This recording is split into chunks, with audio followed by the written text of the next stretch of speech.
I love my front porch that I added onto my house a few years ago when I remodeled, but today I'm going to make it a little more fun by adding a planter box right here on the front of the handrails. To build this planter box, we're going to need just a few things: a 1x2, a 1x8, a tape measure, a miter saw, wood glue, a drill driver, a hammer, finish nails, 1 5/8 inch exterior wood screws, 2-inch exterior wood screws, a plastic planter, sandpaper or a sanding sponge, paint, primer, and a paintbrush, a level, potting soil, and your favorite flowers. I'm going to build my planter box to wrap around this plastic planter, so the first thing I need to do is measure how wide and deep this is so I know how much lumber to cut. Alright, so I want to miter the ends of my 1x8, so that means that these numbers represent the inside corner of each cut. The first thing I need to do is adjust my saw to 45 degrees.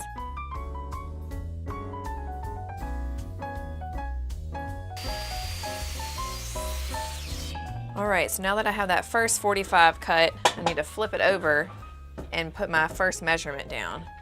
This is 23 3/4, so I'm going to measure from the inside, the short end of the miter.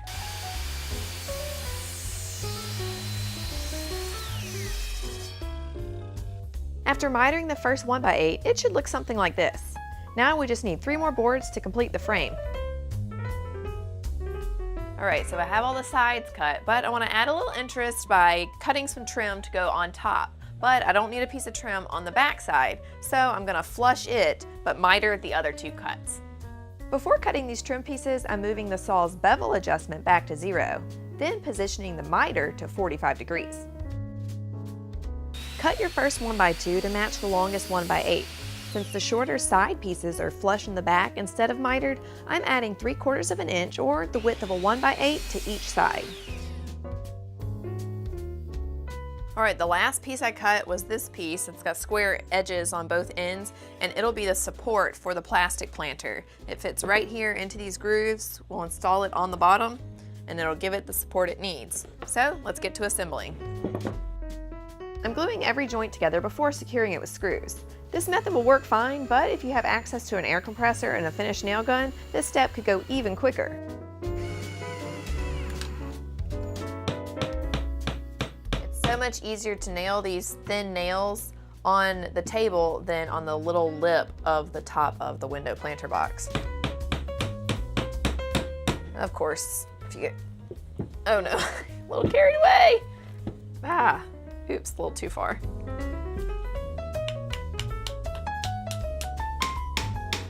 You can see this step's pretty easy, but it does add a nice decorative touch to what would otherwise be a pretty plain and simple box. Once it's all assembled, sand down everything with a medium grit sandpaper, and follow that up with a coat of primer. The primer will help seal the wood for the outdoors, as well as provide the finish coat with something to hold on to. I decided to paint my box the same color as my handrails, that way the box blends in and the flowers is what sticks out and really pops. Once the primer is dry, sand over it again before finishing the box off with the top coat. While the finish coat dries, I'm getting my hands dirty with some planting. Some planters come with holes for drainage already in them, but this one doesn't, so I'm going to need to drill them before I do my planting.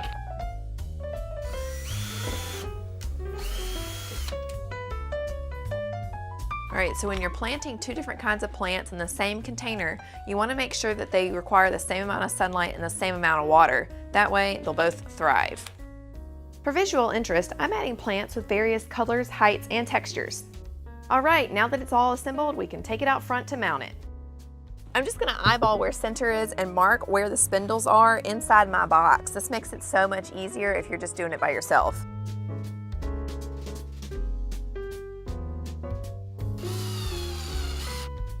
There are different ways to mount a box like this.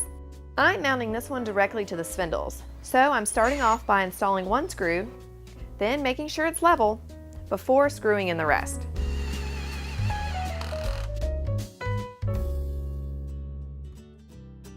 For a relatively inexpensive and quick project, this adds a great pop of color to any deck or porch. Plus, you can change out your flowers seasonally so you can enjoy it all year long. Thanks for checking in.